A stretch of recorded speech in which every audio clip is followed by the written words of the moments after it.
Sudah tiba kebaktian Sabat yang penuh dengan berkat.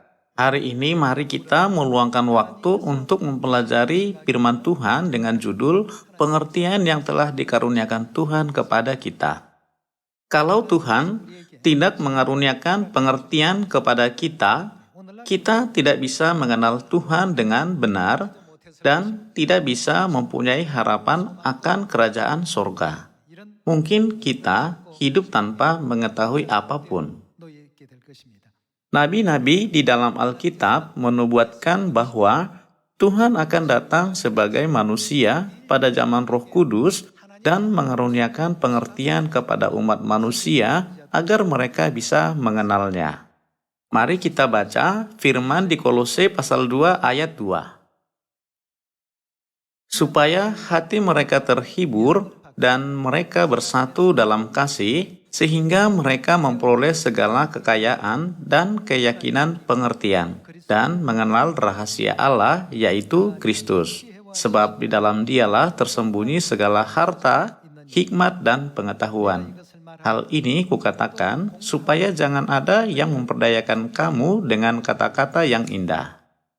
Alkitab berkata bahwa rahasia Tuhan adalah Kristus dan kita harus mengenalnya. Di dalam Dia tersembunyi segala harta, hikmat, dan pengetahuan. Oleh karena itu, kita bisa berkata bahwa perihal mencari Kristus adalah hal yang paling penting bagi kita untuk mencari keselamatan dan masuk ke dalam kerajaan sorga. Jika begitu, orang seperti apakah bisa mengenal Kristus yang datang sebagai manusia dan menerimanya?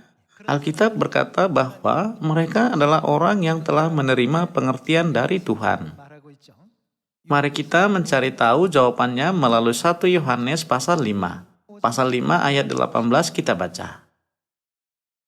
Kita tahu bahwa setiap orang lahir dari Allah tidak berbuat dosa, tetapi Dia yang lahir dari Allah melindunginya dan si jahat tidak dapat menjamahnya. Kita tahu bahwa kita berasal dari Allah dan seluruh dunia berada di bawah kuasa si jahat. Akan tetapi kita tahu bahwa anak Allah telah datang dan telah mengaruniakan apa? Telah mengaruniakan pengertian kepada kita supaya kita mengenal yang benar. Kita perlu pengertian untuk menemukan Tuhan. Telah datang dan telah mengaruniakan pengertian kepada kita supaya kita mengenal yang benar. Dan kita ada di dalam yang benar, di dalam anaknya Yesus Kristus. Dia adalah Allah yang benar dan hidup yang kekal.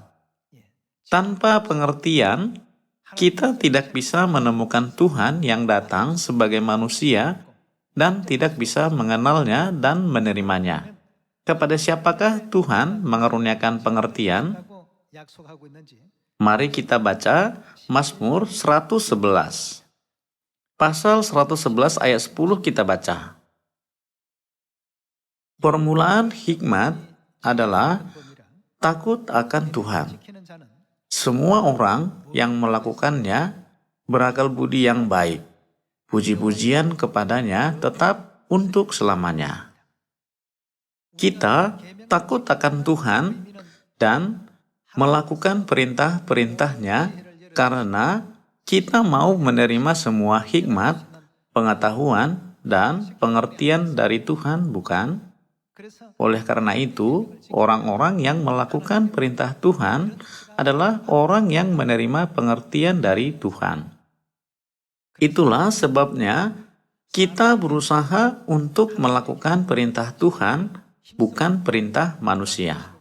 Di dalam Wahyu pasal 14, ada nubuat tentang keturunan perempuan yang tersisa yang telah ditebus dari bumi ini. Mereka menentang iblis dan selalu berdiri di pihak Tuhan. Mereka menuruti perintah-perintah Tuhan. Dengan kata lain, orang yang menuruti perintah Tuhan mempunyai pengertian. Orang yang mempunyai pengertian bisa mengenal siapa? Dia bisa mengenal Tuhan. Orang yang mempunyai pengertian adalah yang melakukan perintah Tuhan. Tuhan tidak akan bersembunyi, tetapi menyatakan dirinya kepada orang yang melakukan perintah Tuhan. Sekali lagi, kita bisa mencari jawaban yang pasti tentang hal ini dari 1 Yohanes. Mari kita baca 1 Yohanes pasal 2 ayat 3.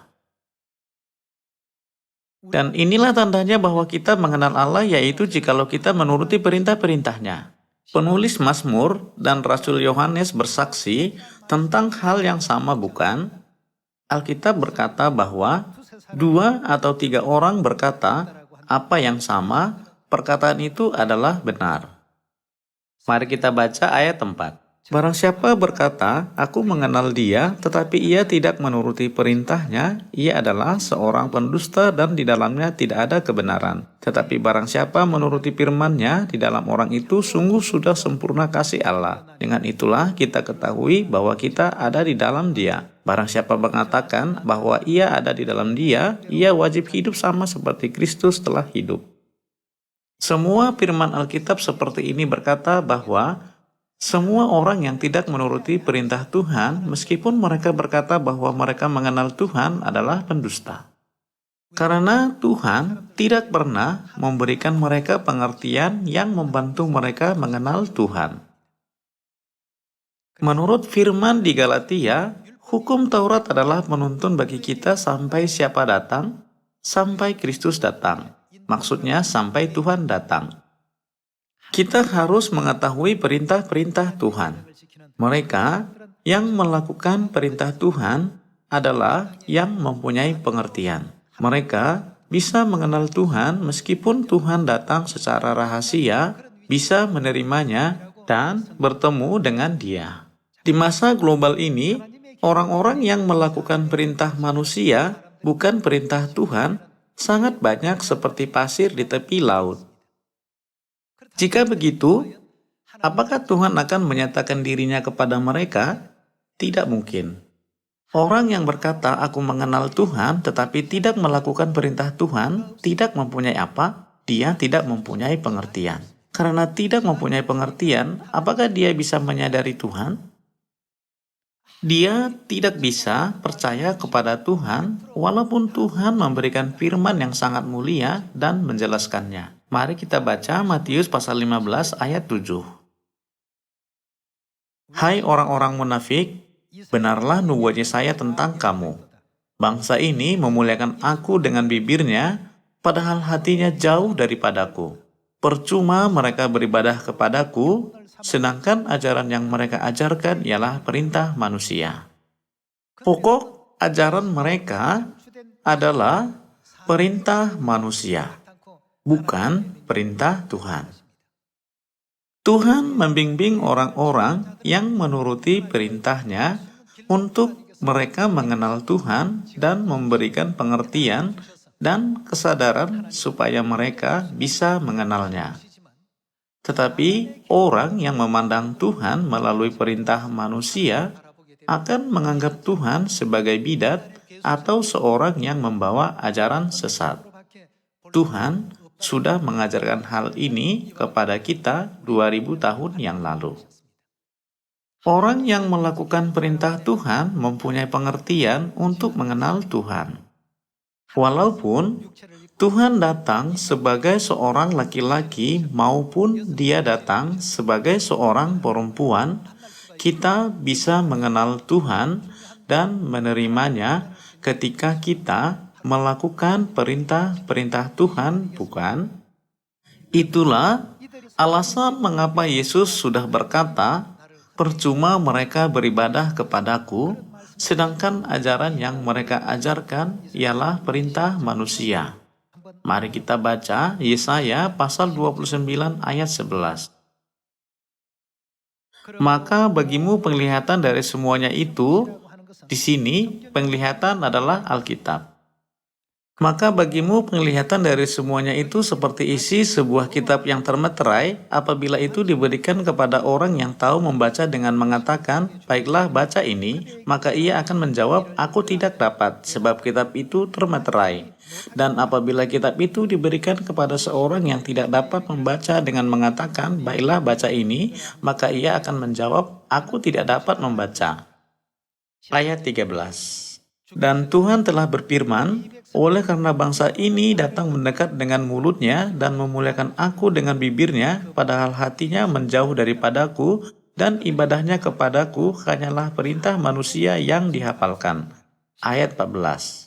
Maka sebab itu sesungguhnya aku akan melakukan pula hal-hal yang ajaib kepada bangsa ini, keajaiban yang menakjubkan. Hikmat orang-orangnya yang berhikmat akan hilang, dan kearifan orang-orangnya yang arif akan bersembunyi. Itu maksudnya mereka tidak bisa mengenal Tuhan sama sekali. Kalau mereka tidak tahu perintah manusia, mereka bisa menyadari Tuhan dengan cepat. Tetapi konsep kepercayaan mereka dikuasai oleh perintah manusia, dan itu sudah menjadi suatu pikiran yang tetap. Karena itu, mereka tidak bisa percaya kepada Tuhan walaupun Tuhan sudah datang sebagai manusia dan menjelaskan semua nubuat Alkitab. Mereka hanya mengadili segalanya dengan standar yang ditetapkan oleh manusia. Itulah sebabnya Alkitab bernubuat bahwa hikmat dan kearifan mereka yang diajari dengan perintah manusia akan hilang dan tersembunyi. Maksudnya, mereka tidak akan mengenal Tuhan. Makanya, Nabi Hosea sudah berkata di dalam Hosea pasal 4 ayat 6, orang yang berkata bahwa percaya kepada Tuhan binasa karena tidak mengenal Tuhan. Karena mereka tidak memiliki pengetahuan tentang perintah-perintah Tuhan dan mencoba untuk menilai kebenaran Alkitab melalui ajaran dan aturan manusia, pemahaman mereka tentang Tuhan dan Alkitab selalu bertentangan dengan dirinya sendiri. Di dalam Yesaya pasal 43 ada tertulis, Akulah Tuhan dan tidak ada juru selamat selain daripadaku. Di dalam Kisah Para Rasul pasal 4 tertulis seperti apa? Keselamatan tidak ada di dalam siapapun selain di dalam Yesus. Karena itu mereka berkata, bagaimana kedua firman ini berbeda meskipun tertulis dalam satu Alkitab? Lalu mereka membuat kesimpulan, Alkitab itu tidak layak dipercayai. Itu ditulis oleh manusia. Kitab Kisah Para Rasul sudah ditulis oleh seorang manusia bernama Lukas, dan semua catatan dari nabi-nabi di dalam Perjanjian Lama berlaku hanya kepada orang Israel, bukan kepada semua manusia. Mereka mengatakan seperti itu. Itu dikarenakan mereka tidak punya pengetahuan dan ajaran tentang Tritunggal. Kita merayakan apa? Kita merayakan Hari Paskah. Hari Paskah itu perintah siapa? Itu adalah perintah Tuhan yang harus kita rayakan turun-temurun. Apakah gereja-gereja sekarang melakukan perintah ini? Tidak. Hari itu sangat penting bagi kita, tetapi hari itu tidak berarti apapun bagi mereka. Hari yang penting yang tercatat di dalam Alkitab dianggap sebagai hari yang tidak berarti bagi mereka. Dan juga hari Sabat telah menjadi hari yang tidak berarti bagi mereka yang diajarkan dengan perintah manusia. Namun apakah itu di mata Tuhan? Hari itu sangat penting bagi orang-orang yang melakukan perintah Tuhan. Melalui Paskah yang kita rayakan itu, Tuhan sudah melakukan apa? Dia sudah menyatakan dirinya sendiri.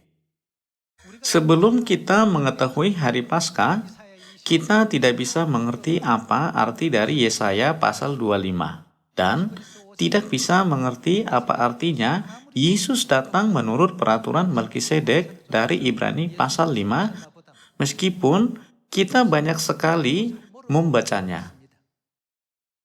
Tetapi setelah kita menyadari kehendak Tuhan di dalam Paskah dan merayakannya, kita bisa mengerti maksud firman Yesaya pasal 25 dan firman di Yohanes dan Matius pasal 26 juga. Dan kita bisa paham sepenuhnya alasan mengapa kita harus merayakan Paskah, bukan? Tanpa mengetahui Paskah, kita tidak bisa mengenal siapa. Kita sama sekali tidak bisa menerima Kristus yang datang kedua kali. Jika kita tidak menerimanya, maka kita akan gagal menerima siapa juga. Kita tidak bisa menerima Ibu Yerusalem Surgawi mempelai anak domba. Di dalam Yesaya pasal 29 ada tertulis, hikmat dan kearifan orang yang diajarkan dengan perintah manusia hilang dan tersembunyi. Sebaliknya, Tuhan mengaruniakan pengertian kepada orang yang melakukan perintah Tuhan agar mereka bisa mengenal yang benar, yaitu Kristus. Kita melakukan perintah-perintah Tuhan seperti hari Paskah dan hari Sabat.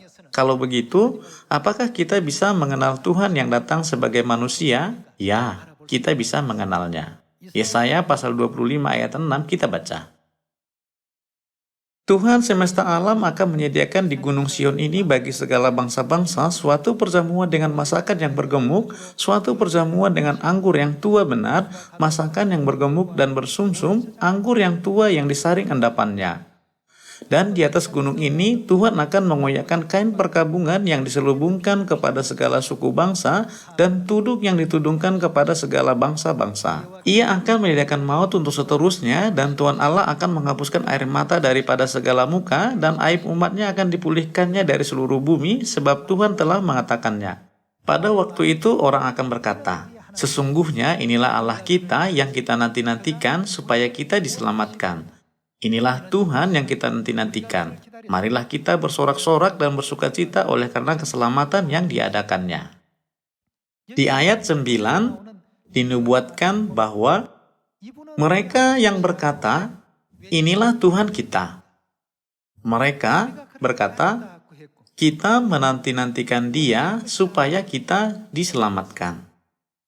Menurut Yesaya pasal 25, mereka sudah melihat apa sehingga mereka berkata, inilah Tuhan kita.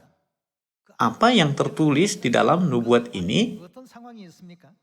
Dia mengadakan perjamuan dengan anggur yang tua benar, dan dia menyediakan maut untuk seterus-terusnya dengan anggur tersebut. Mereka melihat dia yang mengadakan perjamuan itu berkata apa? Inilah Tuhan kita, yang kita nanti-nantikan supaya kita diselamatkan. Dengan apakah mereka bisa mengenal Dia sebagai Tuhan? Dengan anggur yang menyediakan maut untuk selamanya. Tanpa merayakan hari Paskah, tidak seorang pun bisa mengenal Tuhan. Hanya orang yang merayakan hari Paskah bisa meyakini bahwa anggur Paskah adalah anggur yang diberikan kepada kita untuk penghapusan dosa kita dan hidup yang kekal.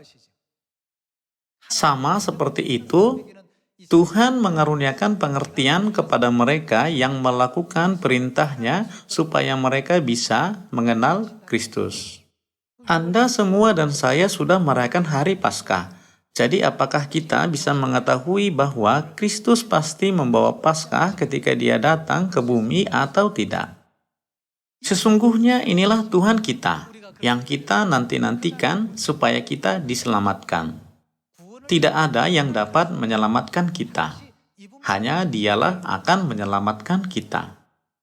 Bukankah nubuat di dalam Yesaya pasal 25 ini memberikan keyakinan kepada kita? Melalui ini, kita bisa menemukan perbedaan di antara orang yang menerima pengertian dan yang tidak menerimanya. Orang yang melakukan perintah Tuhan dan yang tidak melakukannya. Ketika Kristus datang sekali lagi, kita harus menjadi umat Tuhan yang diajari oleh Tuhan dan melakukan perintah-perintah Tuhan. Kalau tidak, kita akan menolak Mesias yang datang sama seperti orang Farisi dan ahli-ahli Taurat 2000 tahun yang lalu. Masih ingatkah Anda firman di dalam 1 Yohanes pasal 2 ayat 3? Orang yang berkata, aku mengenal Tuhan tetapi tidak menuruti perintah-perintahnya adalah pendusta. Orang itu sama sekali tidak mengenal Tuhan. Ada dua jenis orang di bumi ini. Satu jenis orang menghargai hari Paskah. Satu jenis orang lagi tidak menghargainya. Jenis manakah yang benar? Orang yang tidak merayakannya berkata dialah benar. Dan orang yang merayakannya juga berkata dialah benar. Karena ada ketidakcocokan di antara mereka, cara mutlak untuk menyelesaikannya adalah pengadilan Tuhan, bukan? Di dalam Lukas pasal 22, Yesus berkata, Aku sangat rindu makan Paskah ini bersama-sama dengan kamu. Sangat rindu makan berarti sangat rindu merayakan, bukan? Apakah kita harus merayakan Paskah atau tidak, saudara-saudari? Ini sudah menjadi keputusan Tuhan. Tuhan telah mengadakan kebenaran untuk memberikan keselamatan kepada kita. Dia sudah sangat banyak berkata, "Aku sangat ingin merayakan Paskah ini." Bukankah begitu? Hal ini tertulis dalam Injil Matius, Injil Markus, Injil Lukas, dan Injil Yohanes, bukan? Tuhan menekankannya sekali lagi 2000 tahun yang lalu dengan berkata, "Aku akan membawa kebenaran Paskah." Mari kita baca Ibrani pasal 7. Pasal 7 ayat 18 kita baca. Memang suatu hukum yang dikeluarkan dahulu dibatalkan kalau hukum itu tidak mempunyai kekuatan dan karena itu tidak berguna. Sebab hukum Taurat sama sekali tidak membawa kesempurnaan, tetapi sekarang ditimbulkan pengharapan yang lebih baik yang mendekatkan kita kepada Allah.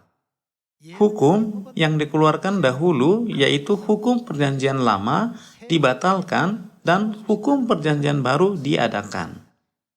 Ayat 20 kita baca. Dan sama seperti hal ini tidak terjadi tanpa sumpah. Memang mereka telah menjadi iman tanpa sumpah. Tetapi ia dengan sumpah. Diucapkan oleh dia yang berfirman kepadanya.